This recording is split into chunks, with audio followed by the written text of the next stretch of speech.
Bible വായനാ ഭാഗം ലൂക്കോസ് 4:8. യേശു അവനോട്, നിന്റെ ദൈവമായ കർത്താവിനെ നമസ്കരിച്ച് അവനെ മാത്രമേ ആരാധിക്കാവൂ എന്ന് എഴുതിയിരിക്കുന്നു എന്ന് ഉത്തരം പറഞ്ഞു.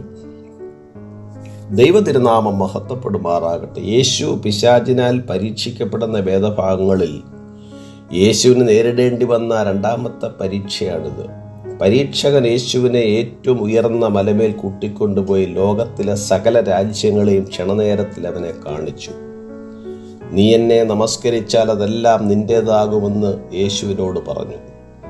യേശുവിൻ്റെ ഉന്നതമായ പ്രമാണങ്ങളും ആദർശങ്ങളും ബലികഴിക്കേണ്ടി വരുന്ന ഒരു സന്ദർഭമായിരുന്നു അത്.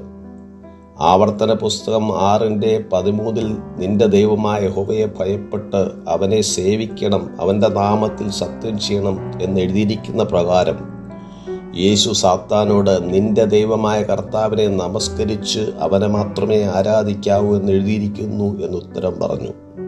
തുടർന്ന് മൂന്നാമത്തെ പരീക്ഷയും തികച്ച ശേഷം കുറെ കാലത്തേക്ക് യേശുവിനെ പിശാച് വിട്ടുമാറിയതായി കാണുന്നു.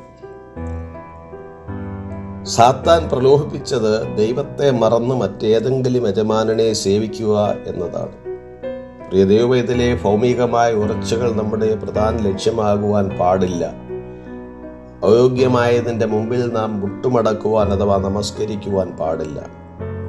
പാപമില്ലാത്തവനായ ലോകരക്ഷിതാവായ യേശു പരീക്ഷയിൽ കൂടി കടന്നുപോയി വിജയിച്ചു എങ്കിൽ നമ്മുടെ ജീവിതത്തിലും പരീക്ഷകൾ ഉണ്ടാകാം.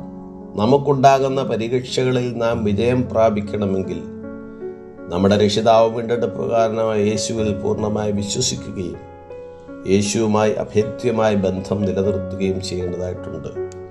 യാക്കോബിൻ്റെ ലേഖനം 4:7 പറയുന്നു, ആകയാൽ നിങ്ങൾ ദൈവത്തിന് കീഴടങ്ങുവിൻ, പിശാചിനോട് എതിർത്തു നിൽക്കുവിൻ, എന്നാൽ അവൻ നിങ്ങളെ വിട്ട് ഓടിപ്പോകും.